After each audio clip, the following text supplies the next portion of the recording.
ఇలాంటి ఒక ఘటన జరుగుతుంది అని మనం అనుకోం. తిరుపతిలో జరిగినటువంటి ఘటన. వైకుంఠ ద్వార దర్శన టోకెన్ల కేంద్రాల వద్ద జరిగిన తొక్కిసలాటలో 6 చనిపోయారు. చాలామంది అస్వస్థతకు గురయ్యారు. వాళ్ళందరూ కూడా హాస్పిటల్లో ఉన్నారు. తప్పు ఎవరిది అంటే టక్కన వాడిది వీడిది అనడానికి లేదు. తప్పు ఎవరిది అంటే మొత్తం ఇక్కడ చాలామంది తప్పు ఉంది. అక్కడికి చేరుకున్నటువంటి వేలాది మందిని కంట్రోల్ చేయలేనటువంటి పోలీసులు, అటువంటి ఏర్పాట్లు చేయనటువంటి అధికారులు, ఓవరాల్గా ఈ టీటీడీని ప్రక్షాళన చేయనటువంటి పాలకులు, అందరినీ మనం ఇక్కడ క్వశ్చన్ చేయాల్సిన అవసరం ఉంది. అలాగే కొంతమంది సోకాల్డ్ ప్రవచనకారులు వైకుంఠ ద్వార దర్శనం, ఇదిగో మీరు ఆ రోజున దర్శనం చేసుకుంటే మీకు ఎన్ని ఫలితాలు తెలుసా, ఆలయంలో ఆ మూలన ఏముందో తెలుసా అని రౌండ్ గీసి చెప్పటం, ఆలయం కింద ఏముందో తెలుసా, ఇలాంటి పిచ్చంతా ఎక్కించి మనుషులందరినీ ఒక దగ్గరికి రప్పించి తద్వారా వీళ్ళ యొక్క వైఫల్యం, వాళ్ళ యొక్క ఆలోచనలు వెరసి ఈ దుర్మార్గమైనటువంటి పరిస్థితుల్ని మనం ఫేస్ చేయాల్సి వస్తుంది.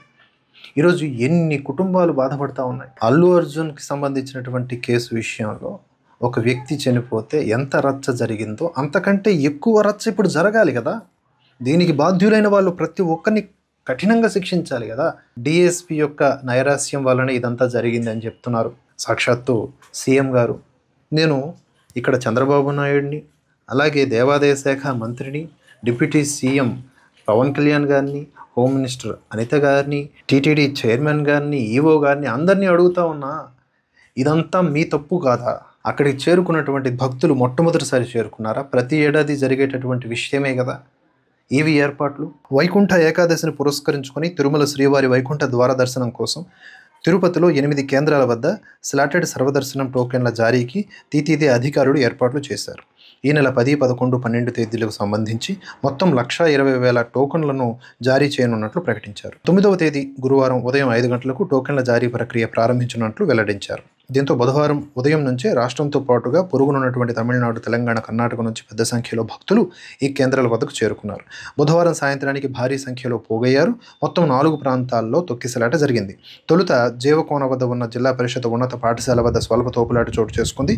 రాత్రి 7 గంటల సమయంలో భక్తులు ఒక్కసారిగా క్యూ లైన్లోకి ప్రవేశించబోయారు. పోలీసులు అడ్డుకునేందుకు ప్రయత్నించినా తోసుకుంటూ లోపలికి వెళ్లే క్రమంలో తోపులాట జరిగింది.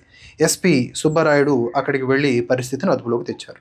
అకార్డింగ్ టు ఈనాడు సోర్స్ నేను చెప్తున్నది. అయితే జీవకోన వద్ద పరిస్థితి అదుపులోకి వచ్చిందని భావిస్తూ ఉండగానే భైరాగిపట్టెడలోని రామానాయుడు హై స్కూల్ వద్ద తొక్కిసలాట జరిగింది. రాత్రి 8 గంటల 15 నిమిషాల ఆ ప్రాంతంలో పార్కులో ఉన్నటువంటి, అసలు పార్కులోకి ఎందుకు తరలించారు? ఇంతకుముందు ఎప్పుడూ లేదా అది? పార్కులో ఉన్నటువంటి ఒక వ్యక్తికి అస్వస్థత గురవడంతో ఆ వ్యక్తిని బయటికి తీసుకొచ్చే ప్రాసెస్లో గేటు తీయబోతే మా కోసమే గేట్లు తెరిచారేమో అని ఒక్కసారిగా క్రమశిక్షణతో కూడుకున్న మన హైందవ భక్తులు ఒకరి మీద ఒకరు పడి తొక్కేసుకుంటూ మనల్ని మనం ఈరోజు ఈ పరిస్థితికి వచ్చింది. ఎవరిని నిందిస్తాం చెప్పండి? సనాతన బోర్డు ఒకటి కావాలని చెప్పినటువంటి పవన్ కళ్యాణ్ గారు దీని మీద స్పందించాలి, పశ్చాత్తాపడాలి. ఇప్పుడు పశ్చాత్తాప దీక్ష ఆయన కూడా చేయాలి. దీన్ని రాజకీయంగా ఎంకాష్ చేసుకునే వాళ్ళు చేసుకుంటూ చేసుకోండి, కానీ ఎవరు వచ్చినా అధికారంలోకి హిందువులకు న్యాయం జరగకపోతే ఈ వేదన ఎన్నాళ్ళు ఇంకా ఇలా వినిపిస్తూ ఉండాలి? నిరంతరం వేదనేనా? ఎప్పుడైనా సరే హాయిగా పలానా కార్యక్రమం జరిగిందని అనుకోవడానికి లేదా?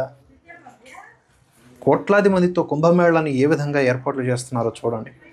ఎన్ని రకాలైనటువంటి అవరోధాల మధ్య ఆయా కార్యక్రమాలు నిర్వహిస్తూ ఉన్నారో చూడండి.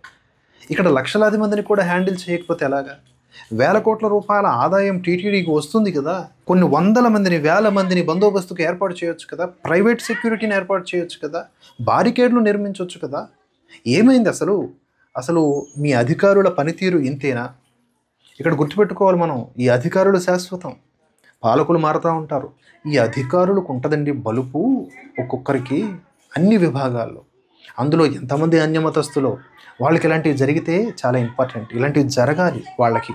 అప్పుడే కదా సాక్ష్యాలు చూపించుకొని, చూసారా మన దేవుడే నిజదేవుడు, వాళ్ళ దేవుడు సైతాను, అలా జరిగింది అంటే వీళ్ళకి సంబంధించినటువంటి ఆ యొక్క ప్రేయర్ హాల్స్ దగ్గరనో లేకపోతే ఎక్కడో ఒక చోటనో ఏవో ఇలాంటివి జరిగితే అప్పుడు ఏమైపోయాయో, ఏవైతే వీళ్ళ మతపు దేశాలు ఉంటాయో ఆ దేశాల్లో యుద్ధాలు, ఘోరమైనటువంటి కృత్యాలు జరుగుతున్నప్పుడు అప్పుడు ఏమైపోయాయో, ఈ లాజిక్స్ అన్ని మర్చిపోయి కేవలం ఇటువంటి దుర్ఘటనల్ని ఆధారంగా చేసుకొని వీళ్ళు వేల మందిని మతం మారుస్తారు.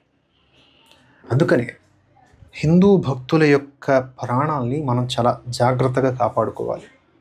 ప్రభుత్వాలు ఆ దిశగా పనిచేయాలి, ఆలయ బోర్డులు ఆ దిశగా పనిచేయాలి. ఎంతసేపు ఆదాయం ఆదాయం ఆదాయం. దేవ ఆదాయంలో దేవ ఆలయం పక్కకి వెళ్ళిపోయి ఆదాయం మాత్రమే ఉంది మీకు. సో ఇప్పుడు డిఎస్పీని సస్పెండ్ చేస్తున్నట్లుగా, లేకపోతే ఆయన మీద సీరియస్ యాక్షన్ తీసుకుంటున్నట్లుగా కొంతమంది అధికారుల మీద, ఇవన్నీ కూడా జస్ట్ అలాగా ఏదో తూతూ మంత్రం అన్నట్టు. ఇది సరైన పరిష్కారం కాదు.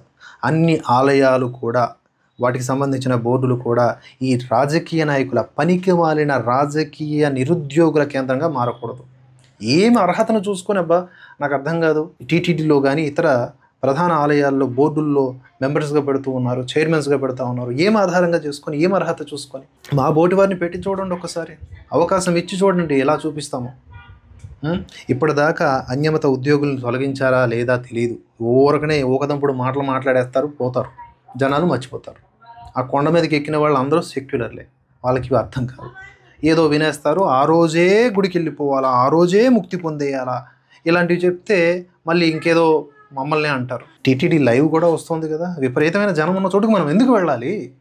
ఆగొచ్చు కదా. విపరీతమైన జనం ఉన్న చోటు అది ఏదైనా, ఆలయమైనా వినోదాత్మక ప్రదేశమైనా ఎక్కడైనా సరే అవాయిడ్ చేద్దాం.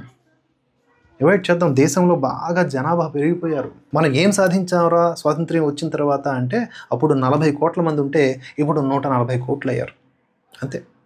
మరి ఇంత జనానికి అంత భూమి ఎలా వ్యాప్తి చెందదు కదా. ఆ ఇరుక్కుపోయి ఊపిరాడకపోయే బదులు కాస్త ఇంట్లోనే పూజ చేసుకునే అవకాశం కూడా ఉందిగా. వెళ్ళొద్దని చెప్పట్లే, ఖాళీగా ఉండేటప్పుడు వెళ్దాం. ఏ రోజైనా కూడా శ్రీనివాసుడు అనుగ్రహిస్తాడు కదా. మనకి తారతమ్యాలు, మనకి ముహూర్తాలు, మనకి రకరకాల వికారాలు, వెంకటేశ్వరుడికి కాదు కదా. ఆయనకి అంతా సమమే, అందరూ సమానమే. ఈ విషయాలు ప్రజలు గుర్తుపెట్టుకోవాలా. ప్రజల ప్రాణాలని కాపాడుకోవాల్సిన బాధ్యత పాలకులు గుర్తుపెట్టుకోవాలా. ఆ అధికారులు ఎవరైతే ఉన్నారో వాళ్ళందరూ తోలు తీసే విధంగా చర్యలు చేపట్టాలా. మీ అందరికీ దండం పెడతా ఉన్నా, ఆ అన్యమత ఉద్యోగుల్ని తీసేయండి ఫస్ట్ ఆఫ్ ఆల్.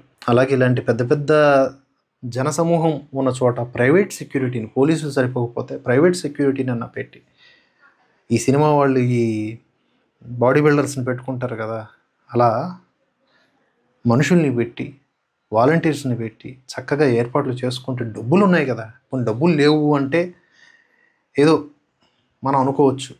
ఇన్ని వేల కోట్ల రూపాయలతో ఏంటి ఆ సెక్యూరిటీ? ప్రాణాలు కోల్పోతూ ఉంటే చాలా బాధగా ఉంది విషయం.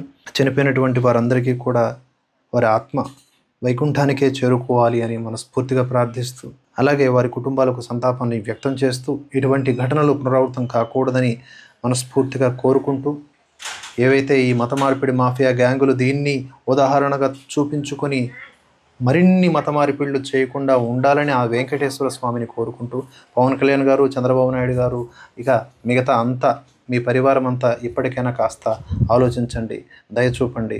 హిందూ సమాజం మీ రిప్లై కోసం ఎదురు చూస్తూ ఉంది.